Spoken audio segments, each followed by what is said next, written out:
And I'd not really looked at it in the way that they did, but they just suddenly said, actually, this is really important and you need to talk about this, and, you know, it needs to be addressed, that we need to look at how COVID affects people, not just physically, but mentally as well, and particularly people that struggle with their mental health, because I think a lot of it is about your underlying physical health conditions. It's all been communicated that COVID, you know, is people that are vulnerable are the people that suffer from asthma, heart problems, you know, that have had underlying health conditions, but not really looking at the bigger picture and that people with the impact that it has on mental health. For me, I think if you've obviously read the blog that I wrote, it really kind of took me by surprise just how fast my mental health deteriorated while I was ill. And like Runa said, I lost the use of my medication, but also I lost the use of every coping mechanism that I've got in place for managing my mental health. And I've probably struggled with my mental health since I was about 8 years old. And so over that time, and I'm nearly 40, well, I'm 40 next week, and, you know, I'm like, I've learned a lot about my mental health and learned how to manage it. And all of a sudden, everything that worked for me just did not work anymore. And that's really scary. Yeah, I mean, I think it's understandable. You're dealing with a virus that is scary and that we don't know anything about, and that you don't know when you're going to start feeling better, or and I think that was another thing that made me very vulnerable, was just not knowing. So obviously my mental health was going to deteriorate, I think, and I was going to be anxious and struggle. But I just didn't really think how it would impact on me, and that I would lose all these coping mechanisms, basically. So just to give an example, and as I wrote about in my blog, was, you know, I couldn't sleep, and I think sleep is a big one for managing my mental health. I lost all sense of taste and smell. And for me, aromatherapy is a big one for coping with my anxiety. And I'd lost that. I couldn't exercise, and I think a lot of people will agree that exercise is a real big one for managing your mental health, even if it's just getting out and having a walk. And I couldn't do that because I couldn't leave my house. And I'd also got a husband with me who was also isolating, who had also got this horrible virus, and, you know, and to add into that, we'd got a 3-year-old who was doing absolutely brilliantly, and no illness, and was full of beans, and, you know, we really struggled. So as all these things sort of took hold, you know, I think the lack of exercise, the lack of sleep triggered depression. The general having the virus triggered all my anxiety, and it just became really lonely and isolating. And I just everything I just couldn't, I just didn't know I was going to cope with it, really. And then obviously the loss of used medication, it just wasn't doing what it was supposed to do anymore. And it's funny because I've had a chat with my GP about this, and I sort of said, you know, my medication didn't work. You know, what was that all about? And he's just said, oh no, you know, it'll still been working, it's fine. But actually it didn't. There was no point me being on it. And I just thought, well then why am I taking it, really? Because it just didn't, it was pointless. He just thinks that, given the situation that I was in, and obviously dealing with this virus, which was scary, that obviously my anxiety and my mental health would deteriorate. and and that sort of overrode the medication. So I don't know really. I don't know why that happened, and why it didn't help, but it made me realize that I had to learn a lot about my mental health again and look at different ways of coping. So I just had to find new things basically to manage my mental health, and basically felt like I was starting all over again, which was hard because you feel so rubbish with this virus. And I just need to point out as well that I still haven't been tested. So when I got the virus, it was at the very beginning of lockdown, and there was absolutely no testing taking place. And even now, my husband and I are still trying to see if there's a chance that we could get antibody testing, but we just don't know. So it was all very, very vague, and we basically were just diagnosed through our GP, who kept in touch with us, who monitored our symptoms, and that was quite hard as well, just dealing with the unknown really. Um, so so back to sort of how I managed my mental health was I obviously had to learn all these things too, because the medication wasn't working anymore, and because none of the other methods that I used to manage my mental health were working. I just had to start looking at what worked for me and what I could use as an alternative. Um, so going back to sort of my blog, I talked about how losing the sense of smell and taste, I started to have to look to using textures and things to comfort me. And I kind of sort of went back to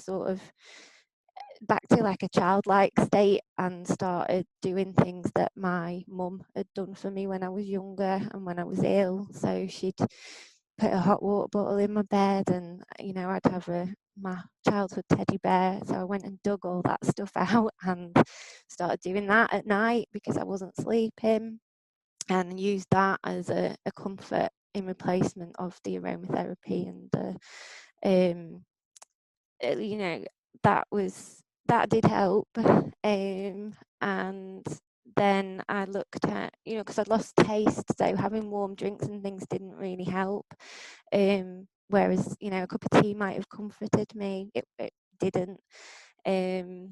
I'd look at, I couldn't read, I couldn't concentrate, I couldn't use meditation, mindfulness or anything because I was so agitated and anxious. It was worse at night, because that's when I found that a lot of my symptoms I struggled with, sort of the breathing. So the breathing issues that you get with it triggered panic attacks, and I haven't had panic attacks for years.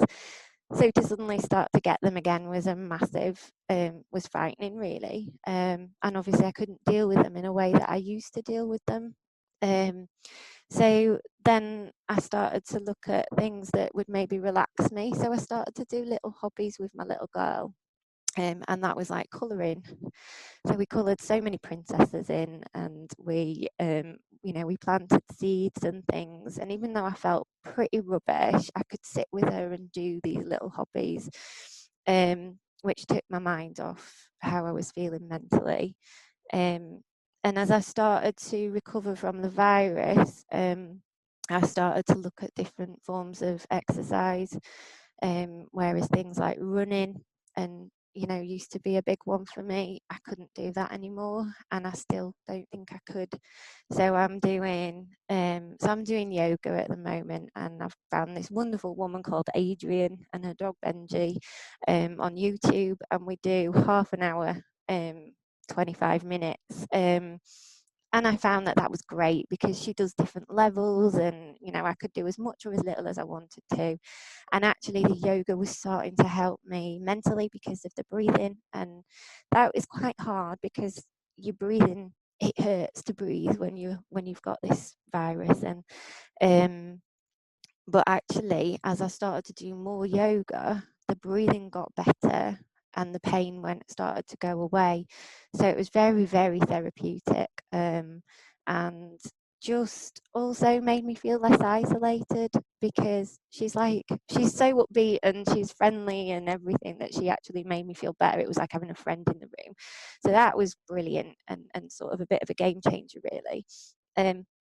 My husband and I both had to take it in turns to sort of recover. So we'd go and have a sleep and work on a bit of a rota basis in terms of childcare. And we downloaded Disney Plus, which again was a massive lifesaver, because, you could entertain my little girl a bit, and both sort of take some time just to, once we started to just sort of let this virus take hold and, relax and be a bit kinder to ourselves, we started to feel better and started to recover. And I think we put a lot of pressure on ourselves, don't we, to get things done, and to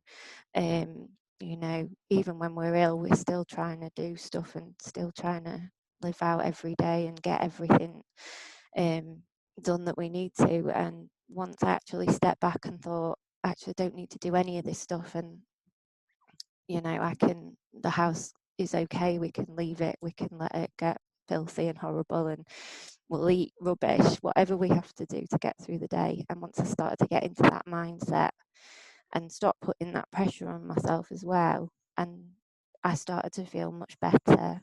I'm very sorry, I've got a grumpy dog down here with me, so you might be able to hear him growling at some point while I'm talking.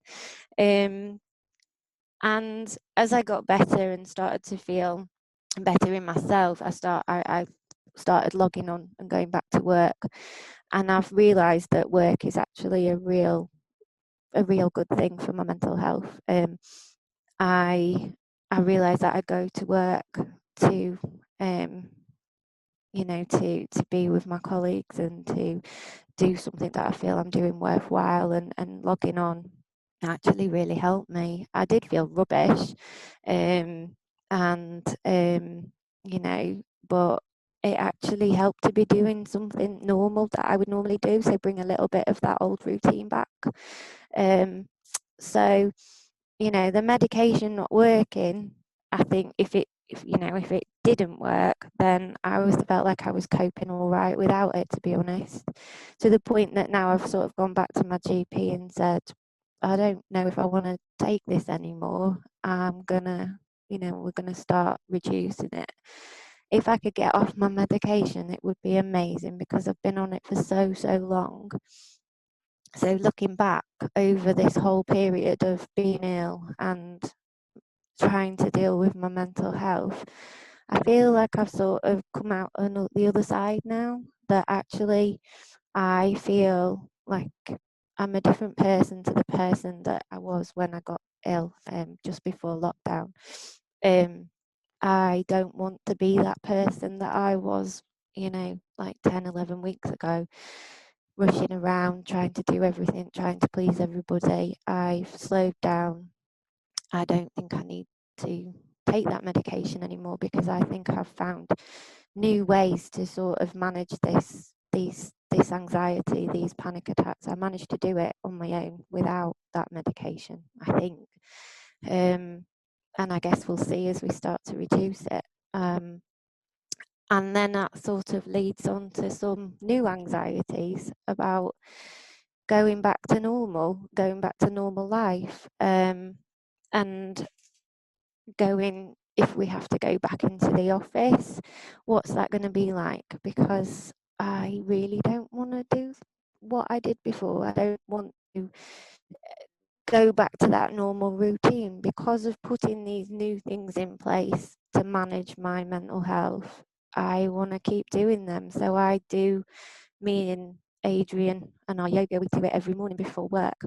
Well, normally I wouldn't be able to do that. I would be running around trying to get everybody out of the house and trying to get to work and sitting in traffic, and I'm turning up at work quite stressed, whereas now I actually turn up to work feeling pretty good, because I've just done a yoga session and I've time to have my breakfast, and and I'm there with my family and everybody's happy, and I feel much better in myself when I start work. I I would say I miss my colleagues and stuff like that, but we're looking at other ways that we can do that. So I've started up virtual coffee mornings, virtual tea breaks, and we still get that social interaction. That's made a big difference, and we seem to be a closer team. So that's been better for me mentally as well. I've got that extra support now. And now when I log off at night, I log off work and I go straight out for a walk every night with my little girl or the dog and whoever wants to come with us. And we have a good walk and, you know, whatever the weather. And then I get home from that and feel whatever stresses I've had during the day, they're all gone because I've been for this walk and I've done a bit of mindfulness and I've had a chat with my little girl and my husband, and I'm in a better mindset than I would be when I used to come from the office, again, sitting in traffic, and you know, and rushing to get back to pick my little girl up from nursery. So, and I'm doing more things for me, like I've gone back to some of my hobbies, things that I hadn't done for a long time. And that's been really good for my mental health. So I really don't want to go back to the way things were before lockdown. And that presents new anxieties of how that's going to be managed, I think, because I think it's all very physical, about what everybody talks about. You know, if we do move back into the office, it's going to be the people that have underlying physical health conditions that are likely to be the last ones coming in back into the office. Well, that's great, but what about these people? What about us? What about, you know, somebody that is managed their mental health so well during lockdown and has been able to work really well, and the thought of going back into that office and that environment actually fills them with dread and anxiety. Are we going to be taken into consideration? Because does mental health get taken into consideration when we, you know, when all these things are over and we start to move into some sort of normality?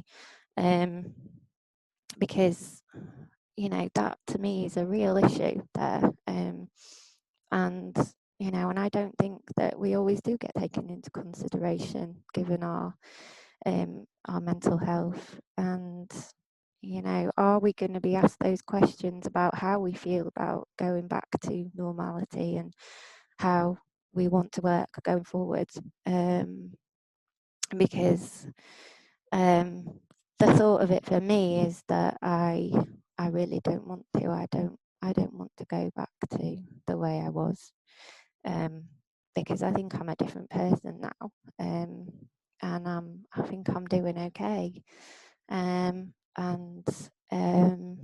yeah. So I think that brings up, sort of ties in with Runa's questions that we're going to sort of pose, at looking at our vulnerabilities post-pandemic. I hope that's all right, Ruma. No, that was actually, thank you for sharing all that, because for most part, I mean, what really came out for me was the fact that you know, you've been managing mental health problem, you said, from like 8 years old, Yeah. and that's like a few decades now, isn't it? And to then suddenly find that everything that you've learned, like when people find their mental health eroding the first time around and they start to recognize, it's a place of chaos. It's like, oh my God, what is going on? Because, you know, just trying to cope, you know, in a good way or a bad way, there's no value to it, but just trying to get through day to day is just becoming harder and harder, and your mind's just becoming more chaotic or numb or Yeah. whatever. And then you know, you get the medication and stuff and you feel like, actually, I'm learning and I'm managing, to then find that because of this illness, it's all gone, and now you're having to do stuff that you've learned over a number of decades, you know, having to relearn it. And now there's this prospect that when we go back to the workplace, you're going to have to relearn it again. So it was Yeah. really positive to hear, and that, you know, you could finally sort of get off the meds and start to take that reduction. But actually, could you really think about that? Because when you're going back into the workplace, you've got a whole new set of things to think about. So yeah, I wonder if a lot of people are actually thinking that right now. I've just got a comment from Caroline Lindner, who was saying that so much of what you are saying resonates with me. I'm concerned that employers will overlook the long-term mental health implications of returning to the office, and some people will develop anxiety as a result, for example. And I think, that's pretty much on point, to be honest, because even though everyone knows that there's going to be some sort of mental health epidemic coming as an impact of having experienced lockdown, it's not really taking into account people with pre-existing conditions, managing them, and the fact that they might have to start over again, which is a whole different kettle of fish. I'm just conscious of time, and I do want you to do this breakout room. So, folks, oh God, hang on. Right. I've got a few questions for you to consider. So basically, in your breakout rooms, I'm going to break you up into small groups and give you about, let's say, about 14 minutes, if that's okay. For you to consider these questions, please note them down, because the slides don't actually go into the breakout rooms. I don't think you can see them. So just note them down. Consider what vulnerability means for you in this current climate, because, as Catherine mentioned, that there is something about physical conditions being taken into account when employers are, risk assessing in bringing people back into the workplace. And actually, do they need to consider risk assessing people with pre-existing mental health conditions? So what does that vulnerability mean for you? Discuss, as we just mentioned, if your employer is actually thinking about it. I must admit, I don't think I've heard of any employers making a specific point about the impact on pre-existing mental health conditions, and that could be because it's not occurred to them. I mean, it didn't even occur to me until I read your blog, so I wouldn't blame that. But actually, is there something that we can do as champions to kind of feed into that perhaps you should consider this when you're risk assessing? And also, just generally, really, has the horizon changed, and are people seeing and recognizing, talking about mental health in relation to well-being or ill health, or is there still a tendency to focus solutions around physical well-being? So, you can stick to the script or not, it's up to you, but these are 3 questions for you to consider in your group. Please, from the offset, can you nominate a person to summarize your discussions? And then this person will come back and just let us know what you've been discussing when we're back into the main group. So does that sound okay for people? Yeah. Okay. So I'm gonna put you into breakout rooms. Runa, sorry. Yeah. Go on. Give me a minute to write down the last question. Yeah, sure. Can you still see it? Yeah, I can still see it. Yeah, I'm just writing it down now. That's fine.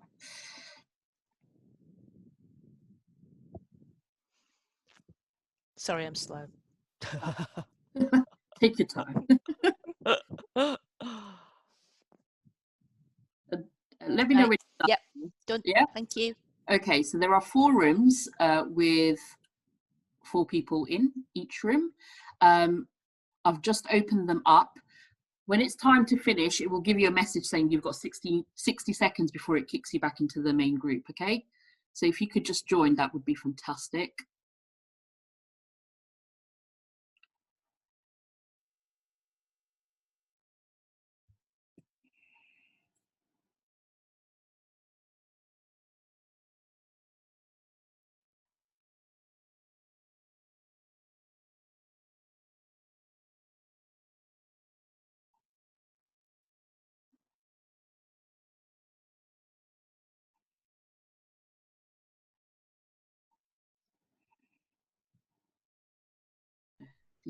Who was nominated. So if it's okay for you to just pop your name onto the chat, and then I can go to you straight away. Does that sound okay? So if you were nominated to summarize in your groups, just put your name on the chat, and then I don't have to ask, who was it? Can you explain? Can you reveal yourself? Or anything like that. Fantastic. So we're going to go with Catherine first, then James, and then the other 2 people when we get to them. So Catherine, go for it. Hi. Okay. So it was quite interesting because the group that I was put in, one of our attendees mentioned that she's also had COVID, much worse than me, hospitalised. So that was quite a good chat of how we're feeling in terms of, for this particular person, feeling quite vulnerable. They've been off 9 weeks on sick. They're also a mental health first aider and a champion, and it's quite daunting going back to work in the current climate, and that expectation of still having to, you know, be helping others, and wanting to helping others, but also not physically feeling great, and just sort of easing yourself back into work.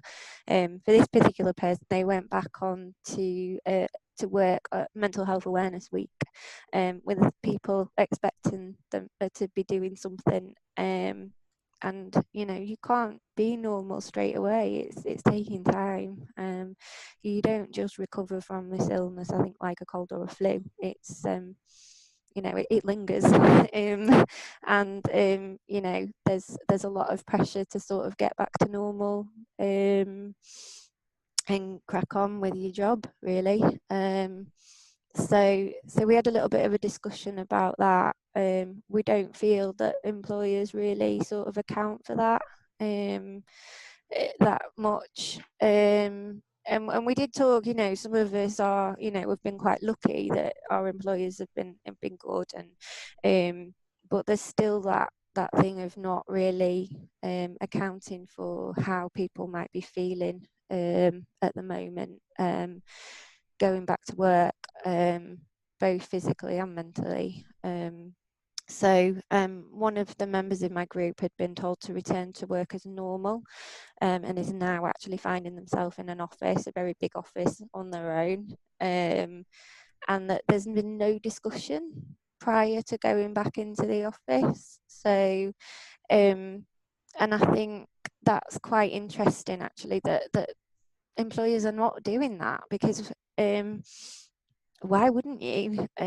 Obviously, you know, you've put somebody back into an office, and there's been no discussion, no conversations about how you feel about going back into work, both mentally and physically. And this person's actually found they've gone back into the office, but there's no other colleagues there. So where are they, and what are they doing, and has there been discussions with them, and what does that mean for, you know, this person? Why are they the chosen person to have gone back into that environment alone, really? So I think there are some organisations that are taking steps, but I think there's a lot that aren't taking into consideration people's vulnerabilities in terms of their mental health and their, you know, and their physical health as well.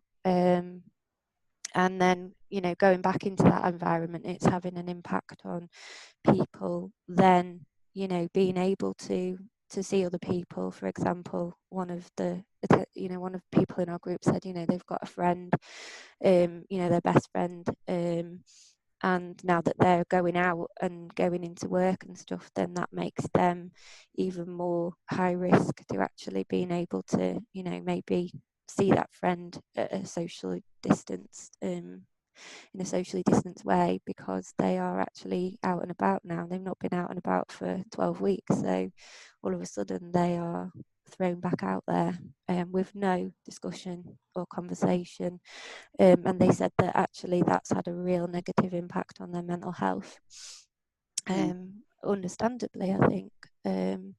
So you know, we talked about, you know, that we've all sort of got into this place of what's working for us now, and that we've changed a lot since lockdown. That those conversations need to be, employers do need to be taking those steps, and they do need to be having those conversations, because people have changed, and we don't think that employers are sort of considering that those that people have changed over lockdown.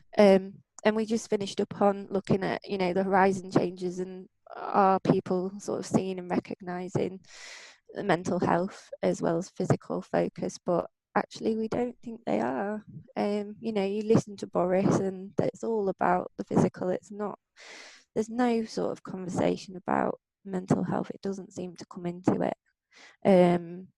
So it's a tricky one. I don't know. I don't think that people are really focusing on mental health in the way that they do focus on physical. So we did have that sort of brief conversation at the end there about that.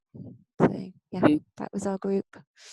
Thank you, Catherine, for summarising that. That was excellent. Thank you. I'm interested to know actually what the next group spoke about. So we said, James, you were next, if that's okay. That's James Peacock. I think you said that you were going to summarise. Sorry. I think I got, sorry, wrong James. James Kent said that he was summarising for his group. Apologies. James Kent? Let's go with you, James Peacock. We'll come back to James Kent. Jump the queue then. So yeah, group 4, we had, I was with 3 colleagues from the council, I think, who also worked with Catherine, which was cool. And we all had a good discussion on how employers are looking at things. Personally, and I think some people agreed to this, it seems a little bit like lip service when it comes to mental health. So there's a lot still about physical health. Have you got the right equipment, technology, chairs, all that kind of stuff, so that they can cover their legal requirements for health and safety. Personally, in my company, it's a pretty large insurance company. They do actually do it, to their credit, a survey every week on how people are feeling, and there's lots of questions in there, and some of them are mental health related, which is good.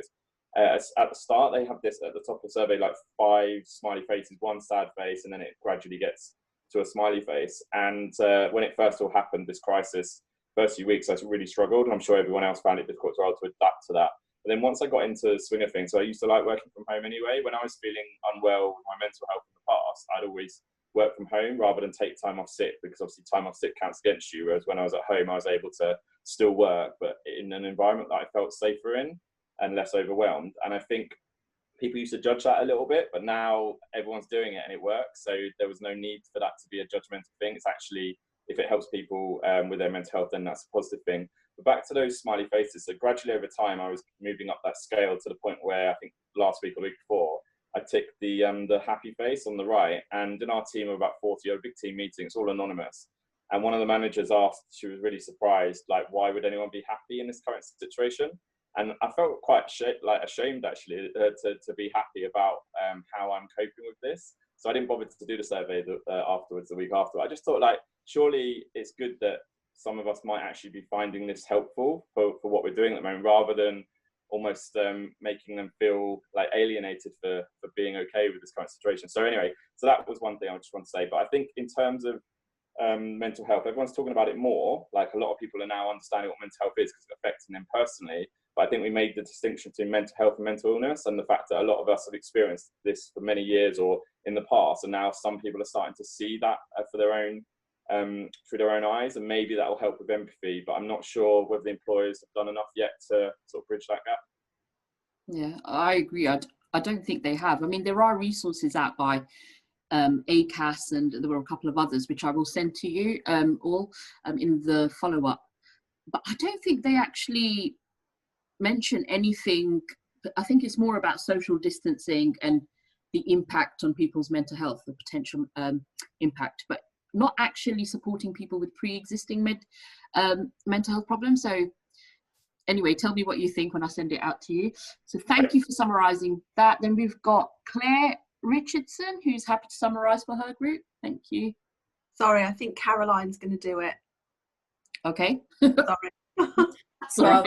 Yes, well, Claire, do jump in because I'm likely to forget things.